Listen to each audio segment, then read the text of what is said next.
এই দিকটা পুরোটাই নলেন গুড় হয় না? সব নলেন গুড়।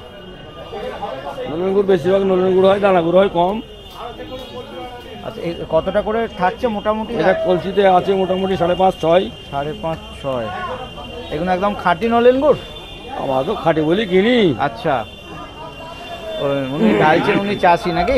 চাষি চাষি। আচ্ছা, কিরকম দাম যাচ্ছে আজকে? এখন মোটামুটি এখানে ধরেন 100 টাকা, 110 টাকা, 20 টাকা কেজি? KG KG KG. এতে 4-5 কেজি করে হচ্ছে? হ্যাঁ, 5 কেজি, 5 কেজি, 5.5 কেজি। আচ্ছা, এগুলো সব এখানে ঢেলে রেখেছেন? ঢেলে এগুলো সব আমার জানে করে আসে, এগুলো আবার ভাড়ে বুঝতে বুঝে যাবে, কলসিতে বুঝে যাবে। আচ্ছা, তা এইগুলো ডাইরেক্ট কেন করে দিচ্ছেন এখানে? এইগুলো যেমন এটা যেমন ঢেলে রেখেছেন। হ্যাঁ, ওটা ঢেলে রেখেছি, তখন কলসি ছিল না। আচ্ছা আচ্ছা, কলসি এসে কলসিতে বুঝে যাবে। তাহলে আপনাদের এই সব চাষি ধরা থাকে, তাই তো? চাষি ধরা। আচ্ছা কাকা, নলেন গুড় চেনার উপায় কি আছে?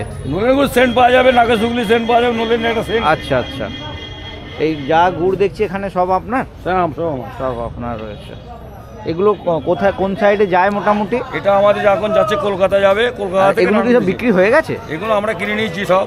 আপনারা কিনেছেন? আমি কিনেছি, আমার সব চাষি আছে, চাষি দিয়ে যাচ্ছে। আপনি তো এখান থেকেই বিক্রি করছেন না বাইরে? না না, আমরা এখান থেকে আবার প্যাকিং হবে, প্যাকিং হয়ে যাবে, কলকাতা যাবে, কলকাতা থেকে বাইরে যাবে। কলকাতা থেকে আপনি এখান থেকে কলকাতা পাঠাচ্ছেন? কলকাতা আমাদের আড়ত আছে 100 বাজার। আচ্ছা, ওইখান থেকে নানান জায়গায় সাপ্লাই হয়। আপনি কি কিনতে এসেছেন? আমি এখান থেকে কিনতে এসেছি। আমি দীর্ঘ এখান থেকে 46 বছর এই গুড়ি কিনি, ব্যবসা করি। আচ্ছা, 46 বছর বয়স। কলকাতা কোথায় বিক্রি করে? কলকাতা 100 বাজারে। আচ্ছা, শোভা বাজারে।